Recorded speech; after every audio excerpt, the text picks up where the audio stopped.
Kisah romantis Sunan Kalijaga dan Nyai Roro Kidul. Nama Ratu Kidul atau Sunan Kalijaga sudah tidak asing lagi, bukan? Ternyata ada kisah cinta antara mereka berdua. Bagaimana kisah Sunan Kalijaga dan Ratu Kidul? Yuk simak cerita ini. Kisah Sunan Kalijaga dengan Nyi Roro Kidul pun berawal dari sini. Sunan Gunung Jati mendapatkan petunjuk untuk menggunakan tombak Karela Reksa, sebuah tombak sakti milik Nyi Roro Kidul atau Dewi Nawang Wulan. Diutuslah Rai Kalijaga untuk menemui Nyi Roro Kidul. Untuk cerita lengkapnya mari kita simak bersama kisah Sunan Kalijaga dan Ratu Pantai Selatan berikut ini. Cerita kali ini akan mengisahkan Sunan Kalijaga, anggota Wali Songo yang memiliki ilmu kanuragan, yang jatuh cinta kepada sang Ratu Pantai Selatan yaitu Nyi Roro Kidul. Inilah kisah Sunan Kalijaga dan Ratu Pantai Selatan. Kisah Sunan Kalijaga dan Ratu Pantai Selatan, kisah cinta dalam peperangan. Kisah ini berawal dari sebuah peperangan antara Prabu Siliwangi dan Sunan Kalijaga sebagai utusan dari Sunan Gunung Jati. Awal kisah, Prabu Siliwangi yang merupakan Raja Pajajaran tidak menerima dirinya diislamkan oleh Syekh Syarif Hidayatullah sang Raja dari Cirebon. Memang, pada tahun 1400 Masehi terjadi benturan amat hebat antara dua kepercayaan yang sama-sama kuat di masyarakat yaitu Islam dan Hindu. Inilah yang menyebabkan perang saudara terjadi antara Prabu Siliwangi yang terkenal sakti mandraguna dengan pasukan dari kerajaan Cirebon. Dalam peperangan itu, diutuslah Pangeran Arya Kemuning, Dewi Nyimas Gandasari serta Nyimas Roro Kencono Wungu untuk menaklukkan kesaktian Prabu Siliwangi, namun ternyata gagal. Akhirnya Sunan Kalijaga diutus oleh pasukan Cirebon untuk menghadapi sang Prabu Siliwangi.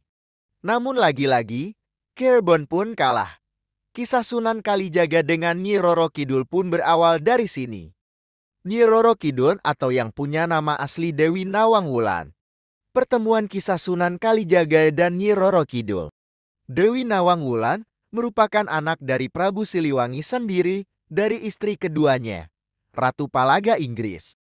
Menurut petunjuk dari Allah, Sunan Gunung Jati mendapatkan petunjuk untuk menggunakan tombak Karela Reksa, sebuah tombak sakti milik Nyi Roro Kidul atau Dewi Nawang Wulan.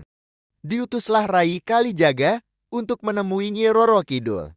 Kisah Sunan Kalijaga dengan Nyi Roro Kidul pun dimulai dari sini. Ketika datang Sunan Kalijaga, perasaan Nyi Roro Kidul kepada sang Sunan semakin kuat. Memang, sejak lama Nyi Roro Kidul menyimpan rasa pada Sunan Kalijaga, sehingga pertemuan ini pun berlanjut. Dengan menolak meminjamkan tongkat sakti Karela Reksa, justru Nyi Roro Kidul meminta untuk mempertemukan dirinya dengan Raja Panatagama atau sebutan Raja Cirebon.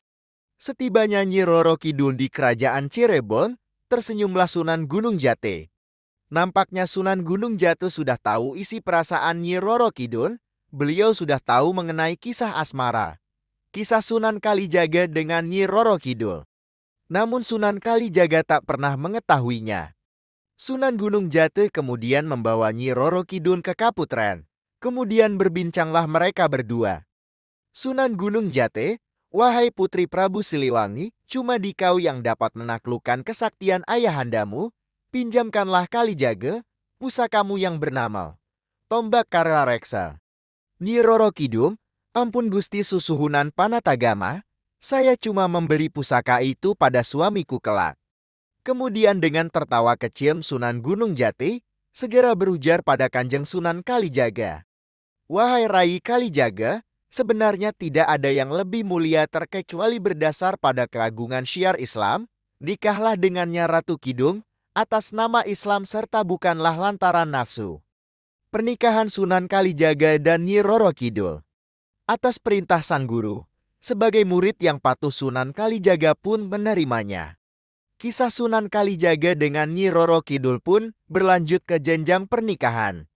Namun sebelum pernikahan terjadi, Nyi Roro Kidul mengajukan sebuah syarat. Nyi Roro Kidul pun berkata, ampun Gusti Panatagama, untuk beberapa penghuni Laut Selatan, sangatlah pantang terima seseorang suami tidak ada satu ikatan batin. Saya cuma mau calon suamiku memberi satu masa lalu di hari pernikahannya kelak. Berbentuk tasbih kecubung wulung yang datang dari Laut Merah. Sunan Gunung Jati pun segera mengutus muridnya itu untuk memenuhi syarat dari Sang Ratu Kidul. Sunan Kalijaga pun segera pergi ke Gunung Ciremai, menggerakkan tafakur serta minta perlindungan pada Allah. Pada malam keempat, Kanjeng Sunan mendapat sebuah isyarat yang tidak diketahui pasti dari mana datangnya, yang menyampaikan bahwa akan tiba seorang yang menuntun untuk temuka, di mana tasbih wulung atau kecubung berada. Akhirnya dengan ditemukannya tasbih kecubung wulung yang sakti itu, sarana spiritual pembuka aura paling cepat, ketenangan batin, membuka karisma, aura wibawa, penakluk serta mahabbah paling hebat sampai saat ini. Maka kembalilah Sunan Kalijaga menemui Sunan Gunung Jati. Dari sini Sunan Gunung Jati segera melangsungkan pernikahan antara Sunan Kalijaga dan Nyi Roro Kidul.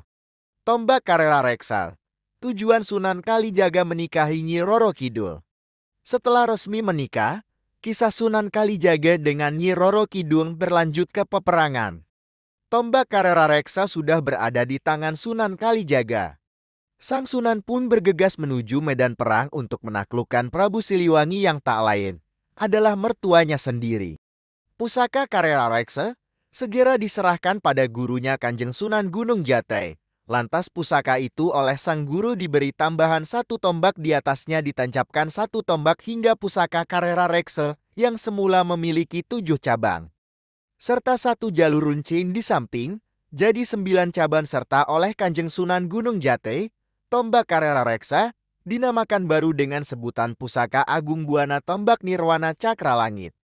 Dengan Pusaka Cakra Langit, pada akhirnya Prabu Siliwangi dapat ditaklukkannya lewat perang tanding sepanjang 7 malam berturut-turut, serta Tombak Cakra Langit sendiri pada akhirnya dimuseumkan kembali di Keraton Laut Pantai Selatan. Itulah dari kisah Sunan Kalijaga dengan Nyi Roro Kidul yang sebenarnya tujuannya adalah menaklukkan sang ayah dari Nyi Roro Kidul, yaitu Prabu Siliwangi. Meski demikian, Nyi Roro Kidul menyadari bahwa kekuasaan ayahnya itu membuat peperangan antar saudara tidak dapat dilakukan lagi. Itulah kisah cinta Sunan Kalijaga dan Ratu Pantai Selatan. Semoga kisah Sunan Kalijaga ini bisa menambah wawasan kita semua tentang sejarah yang ada di negara Indonesia ini.